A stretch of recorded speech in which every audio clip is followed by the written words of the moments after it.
All right, I think we can probably go ahead and get started.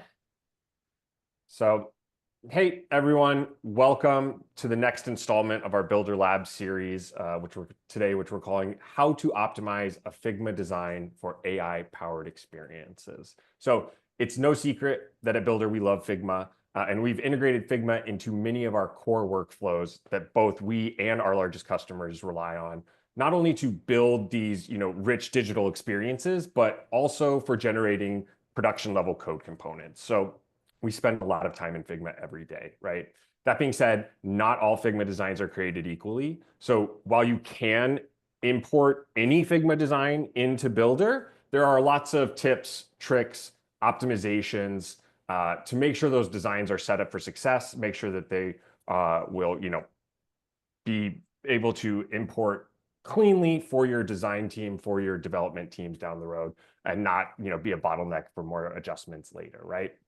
So how to do this is a very common request. How to set up our designs with these best practices, how to tweak your existing designs to make sure that they're optimized for that workflow from the start, right? And so that's what we're going to be discussing here today, and that's what I'm very excited to have as our topic.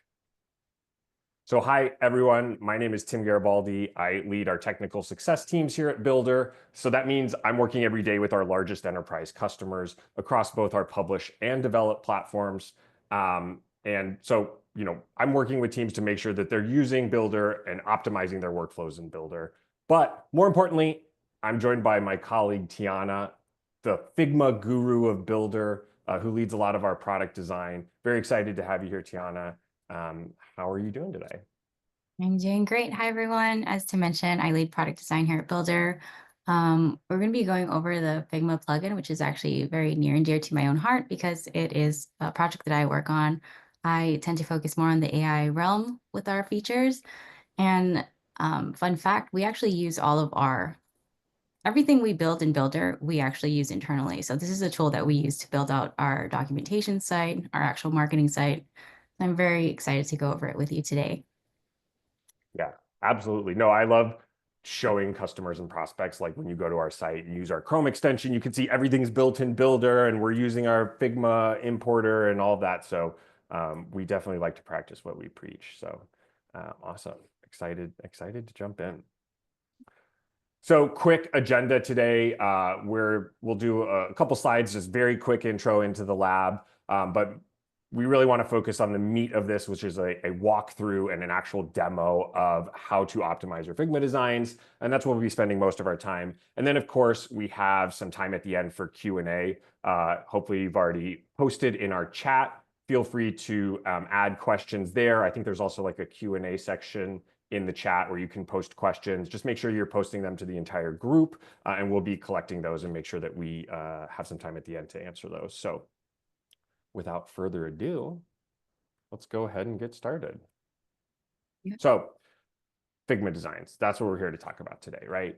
I have found, talking to a lot of designers and design teams, traditionally, a lot of them would approach a Figma design kind of as just a static image, right? So a collection of rectangles and vectors and text and shapes that are all just kind of posted on top of each other and created this static image that is then handed off to a developer, and the developer has to translate that into web design and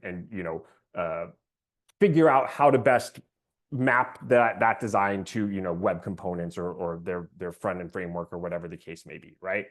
And that's fine and that works, but these best practices and what we find to really streamline these workflows is from the beginning as a designer to really start thinking about the context and the end result of that design, right? So from the beginning, considering responsive design, considering what's going to be images, what's going to be text, how these boxes all nest inside each other and interact in each other within the context of the page, so that when you hand that design off to a developer or import it into Builder, it's already incorporating all of these end, results and the target workflows right into that design, right? So that you're not becoming a bottleneck in that development process, right? So how can you do that? Start small. thinking from the inside out, right? So again, thinking how components all nest inside each other and how they relate into the context of the page. Using things like auto layout, right? So auto layout is Figma's method of incorporating responsive design. So how do elements flow across the page so that when you shrink down to mobile and expand up to extra large desktop, making sure that that design is working across all of your breakpoints is going to be key in making sure that that design actually imports cleanly, right? Explicitly defining images, making sure that our importer knows this is an image, this is a component, this is text. All of those things are going to help improve that import experience, right? As well as using things like wrap, fill, trim, things to, again, optimize that design so that you're thinking of it as a developer might think about it, right? You're thinking of how is this going to be translated into that final result, which is that production level content, that production level code that we're going to be exporting from Builder, right? So that's really what we try to instill when approaching a design in Figma, is try to think of this design in the context of the end result of where that design is going to live and how someone, a developer, is thinking about how they might build it, right?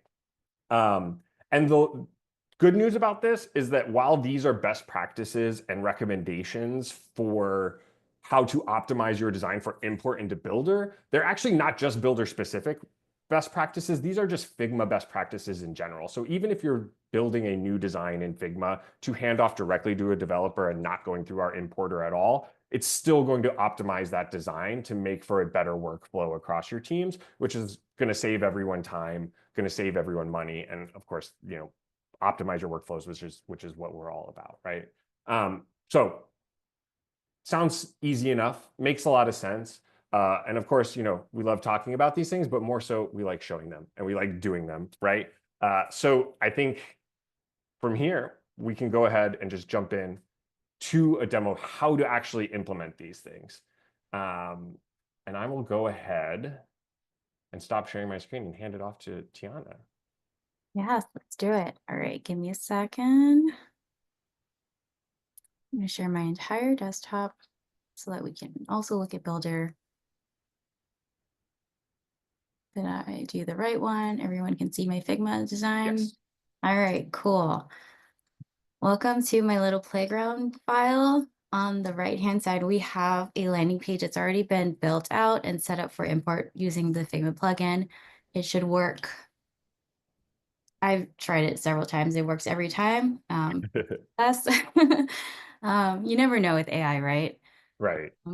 There's always a little bit of tweaking that's going to be involved in it, but by setting it up this way, of course, we're going to have that best outcome. And we will have this file available for you to play with as well. So you can set up, see what I've set up and play along on the side with it. On the left-hand side, we have some designs that have not been set up. I've taken out the navigation bar and the hero section because today we don't have enough time to go over the entire landing page. So we're just going to focus on the very top part. And I'm going to show you how to set up just the navigation and the hero in like the next 10-15 minutes. Let's do it. Great. So let me zoom in. So our best practices, we're going to start small. We're going to use auto layout. We're going to define the images. I'm going to make sure that there's no complex designs or extra spacing in there. And those all sort of relate to each other with auto layout itself. And I'm going to blab on for a little bit about auto layout because auto layout is actually the most important thing when you're setting up a file for import. So auto layout for Figma is a very powerful tool. As Tim mentioned, it mimics the way that responsive designs work. So if you stretch and shrink things, they work the same way that it might work in the real world.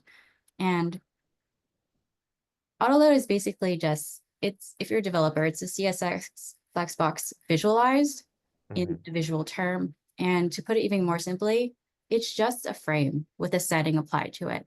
It's not some scary or complex thing. All you're doing is telling Figma, hey, all of this stuff is going to live in container, and I want the container to flow horizontally or vertically. And that's simply all what auto layout is. And though it does take a bit of time, it took me some time and repetition to build up the skill. It is a skill set, that you're building up. But once you get it down, especially if you start using like the keyboard shortcut and start thinking, okay, these need to be in a frame, and these need to be going in this direction, it makes you a much faster designer. So instead of moving things pixel by pixel, now you're just letting auto layout do it for you. Like I don't waste time moving things around anymore. I just set the frame, apply auto layout, it does everything for me. And right, so Yeah, that's the thing is like this is if you go to Figma's website, they recommend auto layout outside of any context of Builder. So these are best practices that I think really help streamline design processes as well. yeah, exactly. And for auto layout, like where do I use auto layout? Basically, you want to use it anywhere your design wants to be, needs to be responsive, which is basically everywhere, right? In today's world. So I know that this desktop design needs to be able to stretch out to a wide desktop. I know it needs to shrink to a mobile. So we need to apply auto layout to every frame or every group of elements that are on this screen. And because it mimics the way that Flex and Grid development works, if your design doesn't work well in auto layout on Figma, there's a really good chance it's going to be slightly or very complex to build. And it, that's going to make it more expensive. And that's something we want to avoid when you're building things out. Once you start getting used to auto layout and you start applying it to all the frames that you have and all the elements, I do recommend using it by default, especially when you start building components. That way, when you start building components, getting your design system, you can actually use our feature. We have a really cool component mapping feature. And all that does is it maps the Figma components to your code-based components. And that optimizes like the development process, makes it much faster. Actually want to shout out, we have a really cool interactive calculator that we just released. If you have components from your design system, you can plug in, oh, these are basic components or these are very complex components, and it'll show you how much time you've actually saved on it. So check that out. It's actually really cool. All right. I'm going to stop yapping about auto layout. I'm going to actually show you how to do it because you're never going to know if you just hear words about it. All right. Exactly. So we have one that's already set up in a frame. And then we have another one. It's the same thing, but this one has no frames at all. It's all just floating elements. And I'll be honest, when I start with like a brand new design, I typically start like this. Like I just have free floating blocks everywhere with no frame setup. And that's because I'm trying to figure out where things live in correlation to each other, right? And then once I know where they live, for example, I know that this is a navigation bar. I know that this is going to be a hero section. That's when I start setting up actual frames here. And I'm going to drill a keyboard shortcut into your guys' head today. And if you can't find it, always know that you can go down to this little shiny thing icon and just type in auto layout. And you can find the auto layout button there. And this auto layout is going to cover a bunch of things that is in our best practices, actually. It covers like 3 key elements of that. So we are going to let's actually start with the more complex one that doesn't have a frame. All right, so again, auto layout is just a frame setting. So what that is when you apply it, it just adds a frame to it. And best practice number 1, we're going to start with starting small. So starting small, we know that the smallest thing here are the buttons. And as you can see, they're all free floating elements here. I don't even have them grouped together. Actually, let me show you what I'm thinking of when I look at this so that you can understand where I'm coming from in terms of how to build these frames. So I'm going to take this little pink rectangle. I'm going to show you that when I see this, I see one giant frame here. That's the navigation bar. And I know that I want that separate from the hero section because the navigation bar is going to fit, it's going to live on all different types of pages, right? So I know that even if I swap out the hero section, I want this navigation bar to always live there. Now I see that we have a hero section. And in the hero section, this is where we start with small.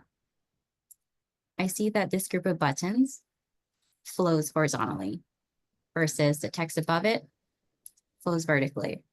So those are 2 separate frames. So I have a group of buttons. And then we have the left-hand side of the hero section. And then I see that with the image and the left-hand section, they flow horizontally. So they flow in a different direction as well.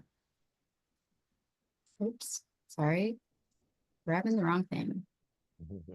So I know that this is a separate frame as well. And that Yeah, and all goes again, in a section. Mhm. yeah, no, and so again, this reminds me very much as like when I'm building something as a developer, I'm like breaking it up into boxes, thinking how those boxes nest inside each other. Even in content creation in Builder, and we have docs on this, we call the box model. Like when you're building elements or constructing content in Builder from, primitive elements or whatever, you're trying to think of how those boxes relate to each other. Same thing with auto layout. So Exactly. So I have a bunch of rectangles here. I'm actually going to go to the other layout that I have. Exact same thing, no auto layout set up here. And we're going to start small. And I'm going to use this in comparison. So we're going to start small with these group of buttons. Now, a group of buttons, what you can do is have the text layered onto a rectangle. However, sometimes the AI sometimes thinks that it's actually an image, especially if there's an icon on it and it compresses it down.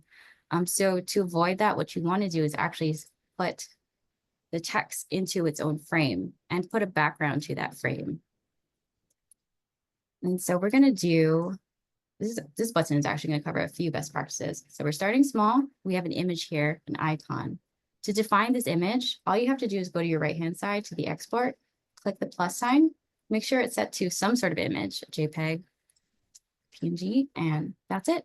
You have defined that image. That tells the AI, all right, this is an image, import it as an image. Right, so next we have this text. And for some reason it's a frame. Let me remove that. Okay, so we have a text and we have this image. I know they want them to live inside of this button frame. So again, we're starting small and working our way out. I'm going to set this together into its own frame. I'm going to ignore this outline. So Shift A, and that adds auto layout. Again, you can go to the shiny icon and type in auto layout as well. It looks like this right here. All right, so this has auto layout set up to it. You can see it on the right-hand side, and it is flowing in the right direction. I want it to flow horizontally. I always want the button text and icon to be in the center, so I'm going to align it in the center. And I am going to adjust the padding so that it fits to the size of the stroke because I'm ignoring that rectangle now. I want to set the frame to have that stroke instead of layering in a rectangle with a stroke. mm-hmm. So let's say, is that about right? That looks good. All right, so I set the padding on the horizontal and vertical. I'm going to add a stroke with that color. And I know that it is, I'm going to move this old one down. I know that it has corners that are rounded. Looks like about 8. All right, that looks pretty close to it. Now I can get rid of my old rectangle. And now I have a frame. It's a button that's set to auto layout. And what I'm going to do is rename it to button. Mm-hmm. Yeah, naming also I know is helpful for the AI. It can help kind of inform, hey, this is what this layer is going to be used for. So when you're importing into Builder, it can also be useful. So that's definitely a good practice. Yep, definitely. Okay, so this one, we see we have text that was a little outwards. All I did was shrink it down so that it hugs the borders of the text.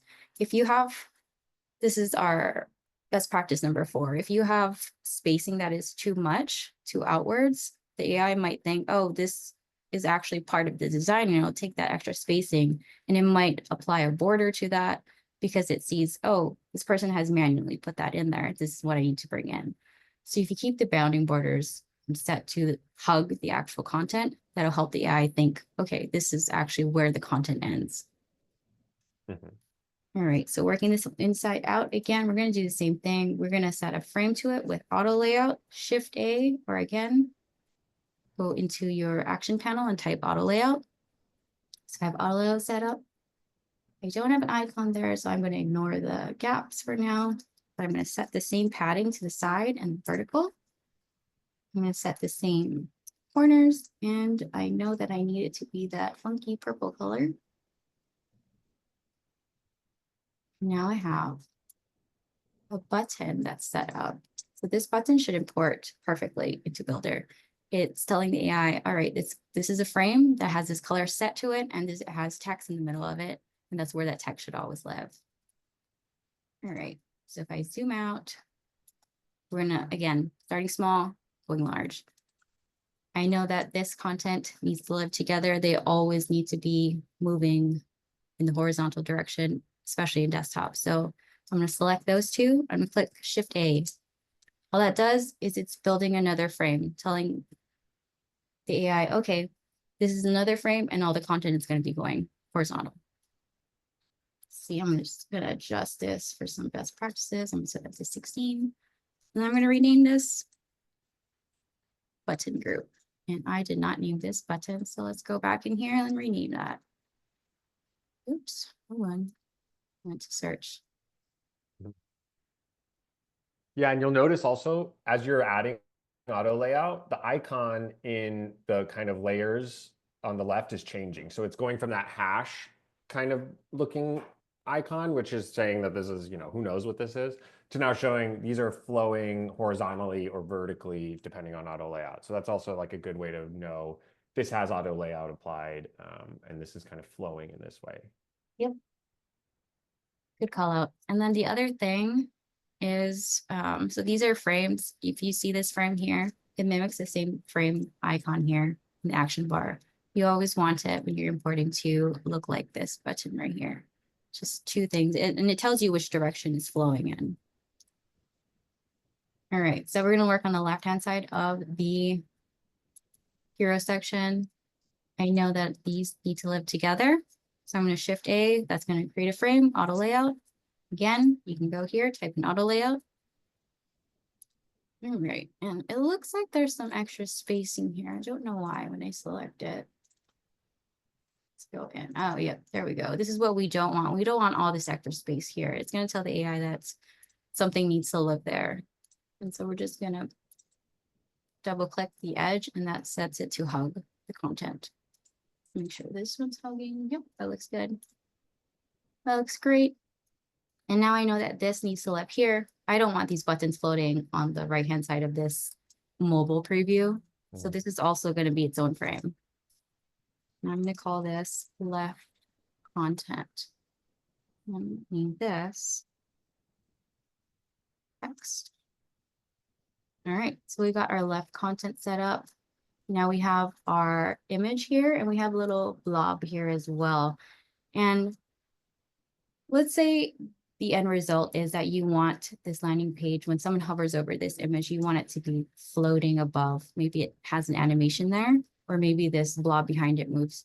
These are things that you want to bring in after you import. These are like how Tim mentioned, you want to think, how might a developer build this out? They won't bring in those animations first. They'll bring it afterwards and layer it onto the actual design. So those are things that you want to kind of ignore at the first import. And those are things you want to focus on after you've designed it. And so because these are images, what we're going to do is select them and we're going to define them. They're just going to be a placeholder. We're just going to tell the design, hey, we know something needs to live here. Just import a flat design for now and we'll replace it. So you're going to select them, go to export here, click the plus sign, make sure it's set to its type of image, and that defines the image for you. Right, and now I know that this hero section needs to live with these things, and it needs to live in here about this size. So what I'm going to do is actually take a frame. You can click F, or you can go down here and you click this frame here. Oops, that was a little too early. All right, I'm going to take in this section here. I have a frame. I'm going to name it hero. And what I'm going to do is apply auto layout to that frame. I'm going to click Shift A. And as you can see with auto layout, it makes it kind of funky, right? Mm-hmm.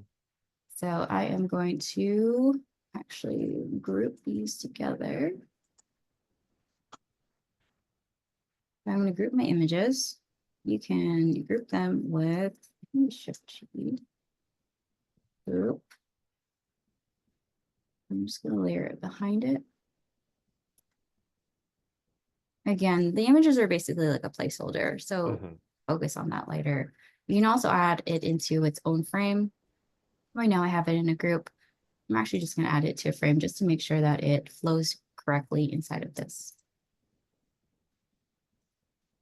And this right content. And I'm just going to put a reminder to replace image. All right, so we have this hero section here. If I select this and it's set to horizontal, if I set it to vertical, again, it just changes the direction. That's all auto layout is, telling the content which direction you want it to flow into. And I know that I need this to stretch out best practices. You need it to stretch out into the entire frame. But because our parent frame is not set to auto layout yet, we can't do that yet. So I will go back to that in just a bit. Now I know I have a hero section and I know that I need a navigation section. Again, we're starting from the smallest thing and we're going out. I see that these need to live together and that these need to live together. These buttons are never going to be pushed up against these navigation links. So we're going to start here. We have our business icon. We have our navigation links and we have just random floating text and icons. I know that this chevron icon needs to always live at products. It should never live under home. So we're going to group those together as well. Shift A, creating a frame with auto layout. Again, go to this shiny icon and you can type auto layout. Let's make sure that is, I want them to always be centered. So you can align them in different ways, depending on how you've set the width or to hug or fill or to a specific like perimeter. I'm gonna set it to center. It has a gap of 8, that looks great. We're gonna do resources as well, Shift A, and that creates a frame. We're gonna rename these to nav links. All right. These ones don't have an icon, so I'm just gonna leave them as is. And I'm gonna select this entire group, icon, and the links, Shift A. We're gonna create a frame. It's gonna say navigation links. Rename this here, nav links. And again, all you're doing with auto layout is telling it, I want it to go vertically, I want it to go horizontally, and this is where I want it to align. I want it to align to the left. Let's add a little more power. Like you said earlier, just like a Flexbox. Yes, as a developer, it's basically the equivalent. And the other thing is because this is an image, although it's a SVG, we want to tell the AI, okay, this is an image, bring it in as an image. So we're going to go to export with the plus sign, make sure it's set to an image, and that defines it. So that's the left side of our nav bar. This is basically the same thing as we did before. You just want to make sure that the bounding box hugs the text and you want to set it into its own frame. So you want to ignore this layer of text on rectangle. You want to bring a text into a frame and set that frame to a background. So simply Shift A, again, go to the shiny icon, type auto layout. We're going to set it to the same thing as the buttons that we had before with a rounded corner. And we're going to set a fill to the funky purple. And now I can get rid of that. I like our builder purple. And then we're going to make sure that these always live together. So we're going to set that into its own frame and center it. I want it a little bit further from each other. So I'm going to set the gap further. 34 looks good. Now we have two parts of our navigation and we want them to live together. So we're going to select both, Shift A. We're going to make this its own frame. And see, we have it set to auto. So auto will just basically mean that whatever it's stretched or shrunk to, it will like automatically adjust the gap between that. All right, let's rename this to the nav bar. So now we have a nav bar and a hero section living in this frame that I'm just calling no auto layout. So we're just going to rename this. Let's call this the landing page. And I'm now going to set the parent landing page to have auto layout. You just click Shift A, or again, go to the shiny icon, add auto layout. Now it's in a parent. So now we have to make sure that this fills into the parent. We're going to select both the hero and the navigation. You're going to go to the width and auto layout and tell it, I want you to fill up this parent. I want you to hug the corners of it. And let's make sure that there is no the parent shouldn't have any like padding on the side, unless that's how you set up your design system. For this one, we're going to make sure that there's padding set to the actual navigation and the hero section. So I'm going to apply the same thing here. Let's do 80. And then make sure that they never touch the top. Let's do,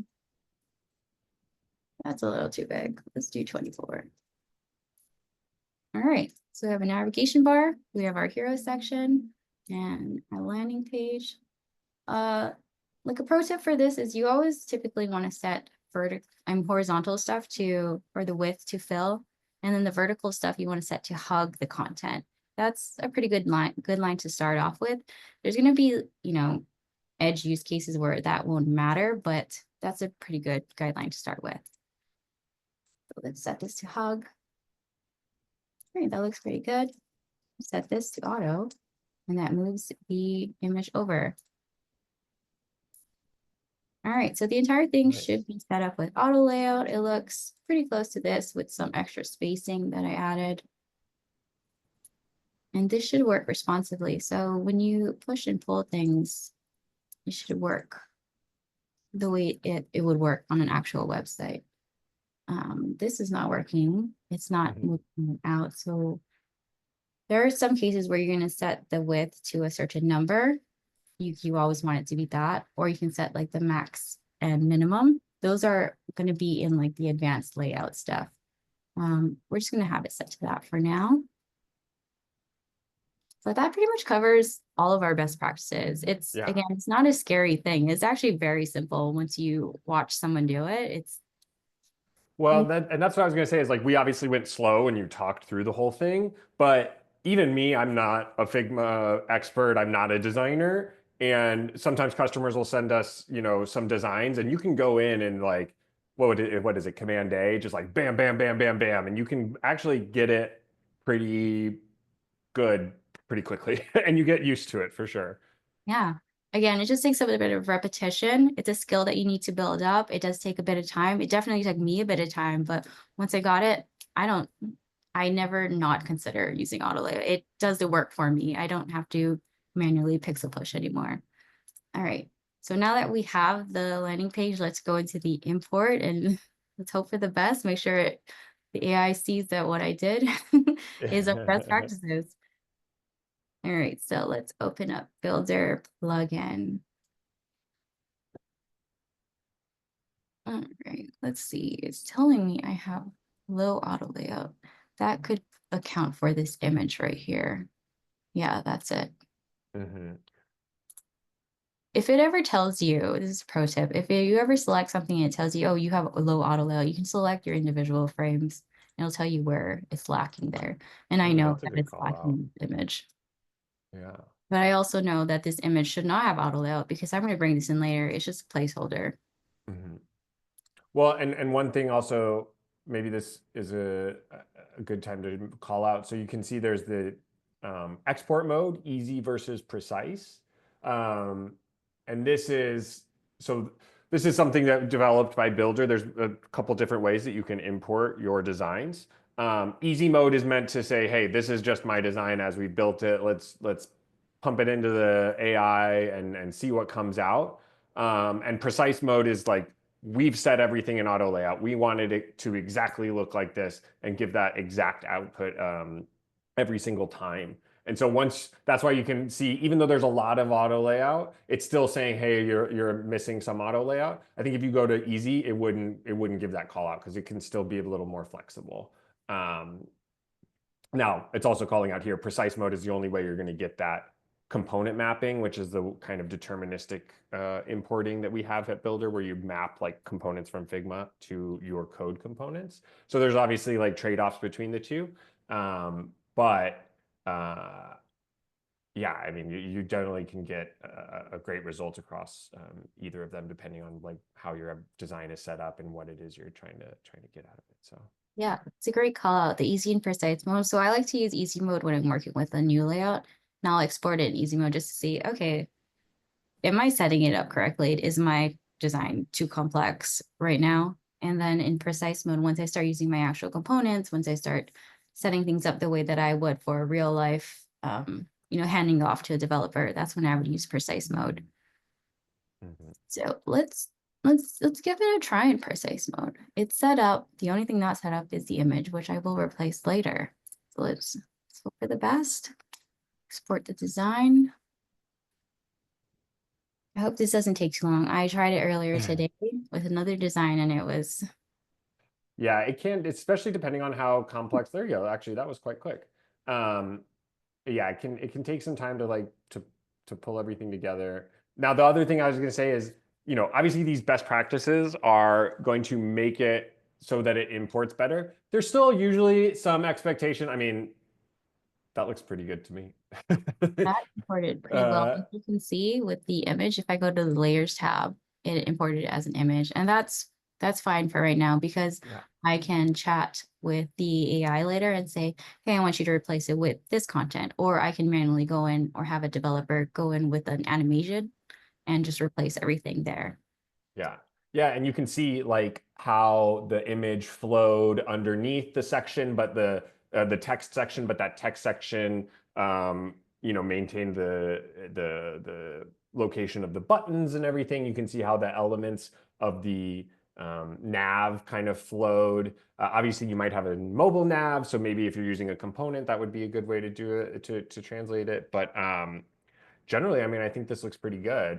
What I was going to say before it popped up is even though you do these best practices and you set it up to import better, we always remind people like there's usually a little bit of tweaking, right? Like there's always that with any LLM, with any AI, it does 90% of the work. And then there's always that little human oversight to say, hey, actually, we want maybe a little more padding here. Or on our website, it looks like this button's too big, so we want to make it smaller or whatever. But as you can see, because we set this up well, it imported relatively seamlessly, which is great. Yeah. It should get you about like, what do we say, 90% of the way there if you set up your file. And it also took in everything that I renamed. So my hero, my nav bar, if I have those set up to a specific design system where those need to be, exact names, Mhm. so that when a developer exports this into code, um, those are really good handy tips to have as well. And just one tip, for the naming of the stuff, for the frames, if you go back to your Figma file and you forgot to rename things, you can always go to this action bar here and type rename layers. Figma has this really cool rename layers. Let's say you're 100 frames in, just do that and I'll do it for you. And that'll help the AI understand, you know, which buttons are which text is which headings are headings 2 and 3 and 4. AI helping AI. What a Yes. world. All right, so that pretty much Cool. covers it. I just want to give a little call out. We do have a really cool feature coming out for our design with AI. So if you get into here and you have a design capabilities, what you can actually do is go to this little tab here, and you can actually tell the AI, hey, I want to fine tune this even more, make this a mobile version of my header, and that'll just help make your workflow even faster. Yeah, I noticed someone asked a question somewhere about adding animations, like the AI chat here. We call the visual editor AI chat. Like that's great for adding animations, user interactivity, all kinds of really cool stuff. If you saw our Make It Real event, like a lot of that is kind of baked into this chat, and we've got a bunch of major updates that, like Tiana said, are about to be released soon. So Yep. definitely recommend checking that out for sure. All right, how are we on time? I'm going to stop my share right now. Yeah. Let's go to Q&A.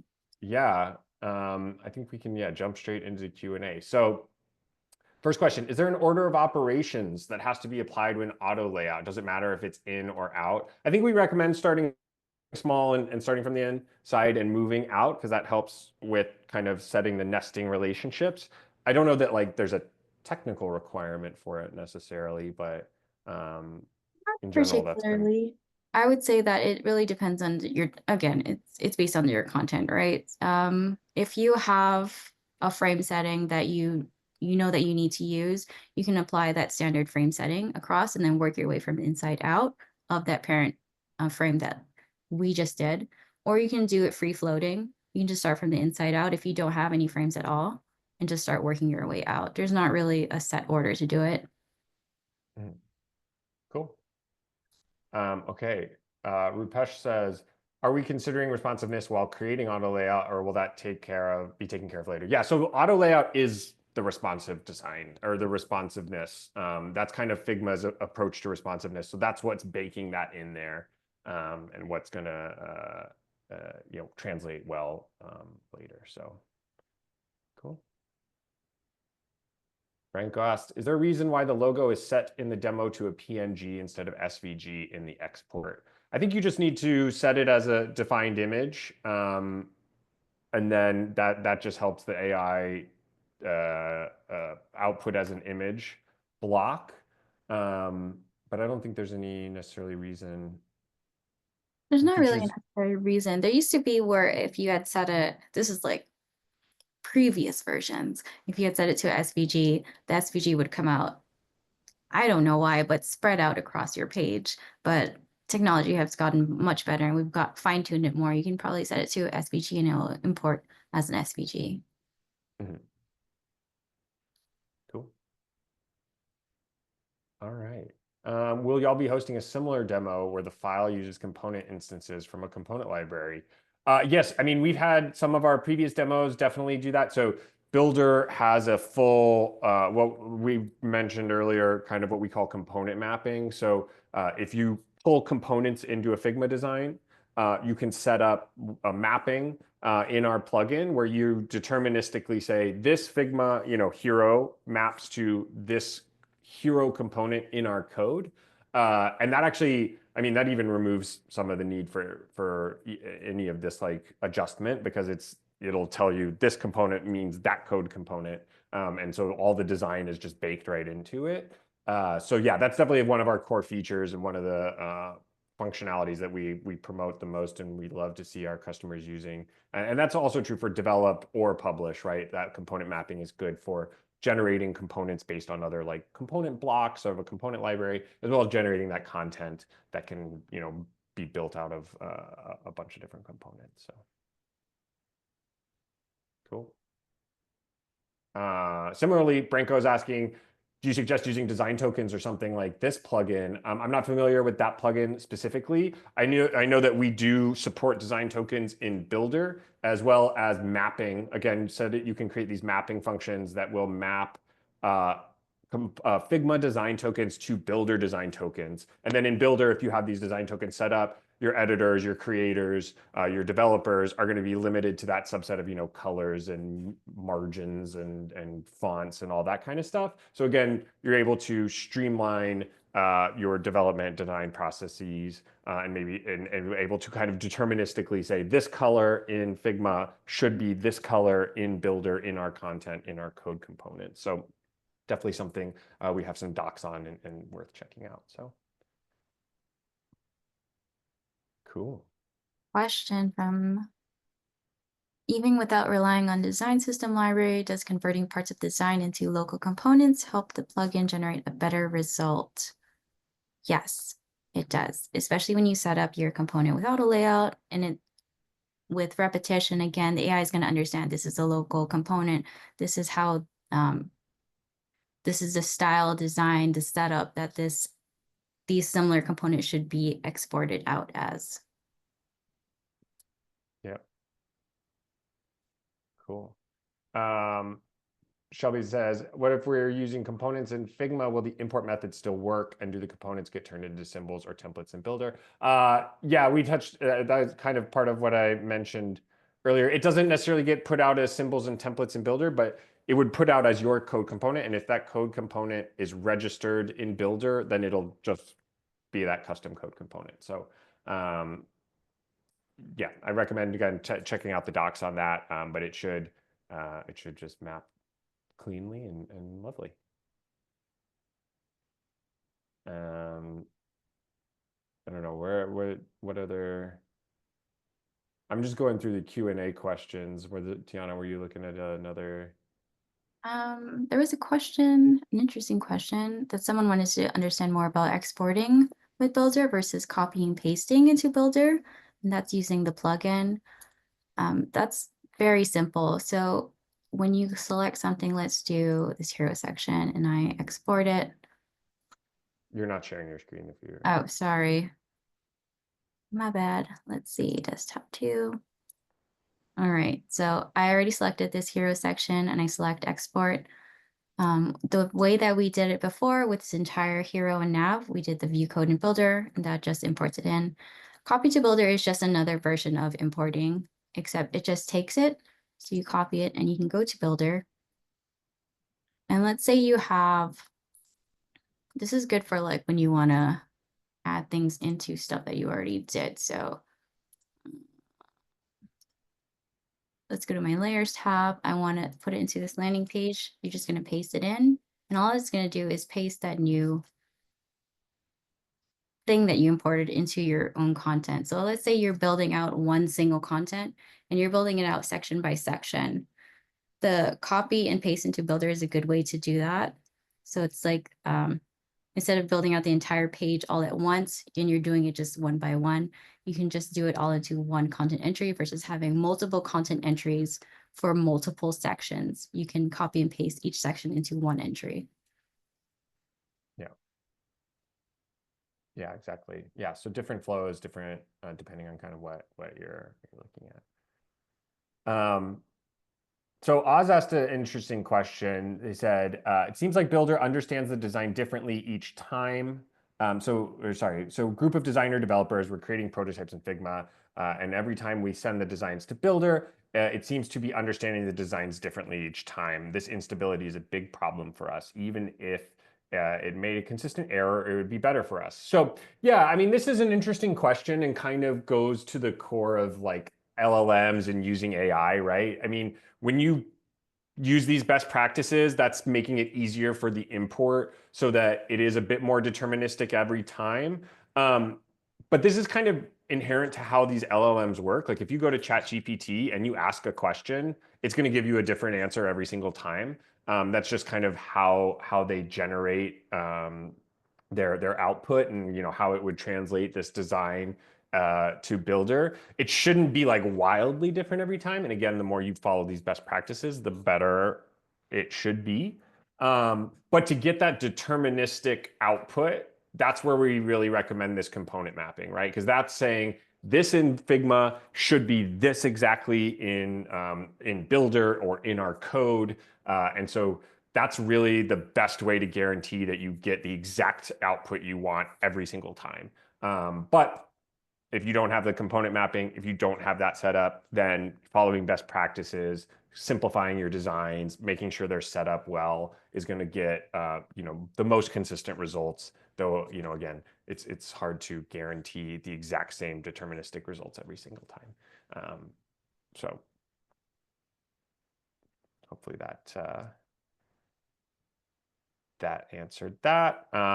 Animations, we talked about animations using the visual editor chat. Definitely recommend trying that out. Also, you'll notice in our chat and in our importer, there's usually a thumbs up or a thumbs down, a way to give us feedback. So we definitely love feedback from our customers. If you ever do something and it works or it doesn't work, please let us know. We would love to hear it.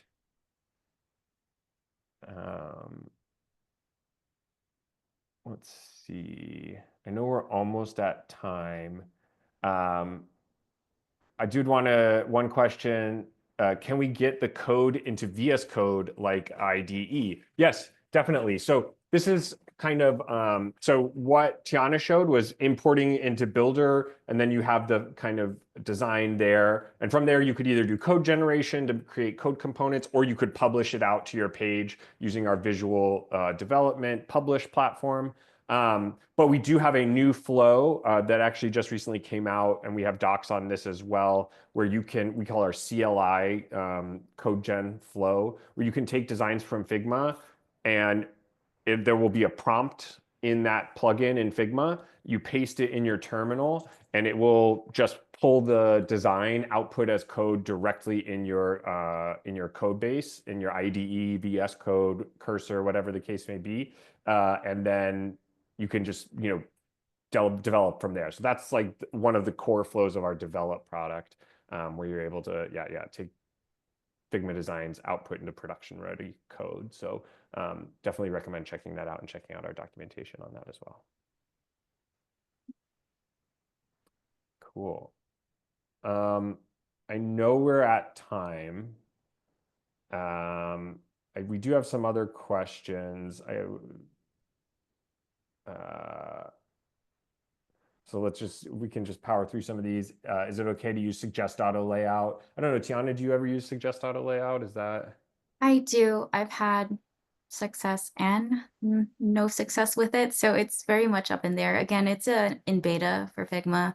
So it can be, sometimes it can be a little wonky. I recently tried it with a nav bar and it set the text links at like 1, 2, 3, 4. I don't know why it did that. It set it into a grid system instead of a horizontal alignment.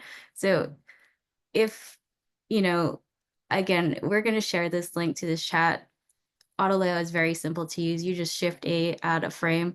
I highly suggest like just learning a little bit of that, getting it sort of muscle memory. Otherwise, if you don't have the time or like the resources to learn that right now, go ahead and try with that. Suggest auto layout, but know that it might not come out the way that you had intended it to look. Yeah, cool. Good call out.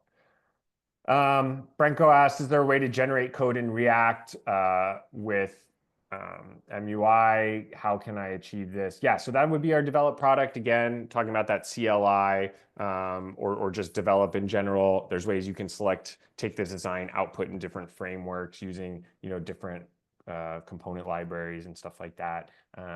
Check out our documentation on that. We have a bunch of builder labs previously about that as well. Those will help kind of answer a bunch of your questions.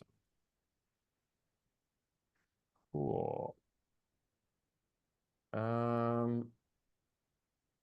think a lot of these we've covered, and I know, again, like we're almost at time. So I think that, right? Some of these are very similar to other questions.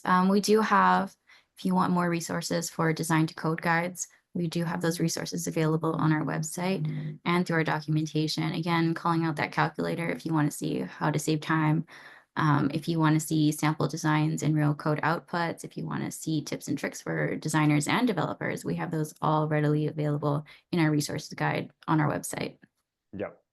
Yep, exactly. And actually, one last question Craig is asking, can you give an example of how a team who has successfully used this tooling is structured? We don't have design engineers, just designers and engineers. How old school are we? How does this handoff work? This is a really, really great question because there is no best, or one thing that we highlight about our develop tools and our Figma importer is that you should be able to incorporate it into your existing workflow. We are not trying to create new workflows or replace your workflow or upend your workflow. You should be able to incorporate our products into your workflows just to streamline them, and make everyone working more efficiently. So there's no expectation of a design engineer. Like Tiana, you don't have an engineering background. Our engineers do not have a design background. So we still have the standard, Tiana will design something and hand it off to our engineers who go out and build it. But now that process is just streamlined because, she's building in this optimized way. We're importing it into Builder already pre-optimized, and then we're able to output his code and designs and all that kind of stuff. So definitely you should be able to incorporate it into your existing workflow. But okay, great. I know there's still a lot of questions. Please reach out to us. We have a forum where you can post any questions, or any of our enterprise customers are also able to reach out to our support if you have any further questions. But we will be sending out, there will be a blog post about the content of this webinar, as well as a link to the recording. And I think we're going to send out the recording to everyone who signed up in an email. Of course, thank you everyone for joining today. It was a lot of fun. I had a lot of fun with you, Tiana. Of course, it's always fun time with Tim. Yeah. But yeah, please, any questions, feel free to reach out. Appreciate everyone coming today. And yeah,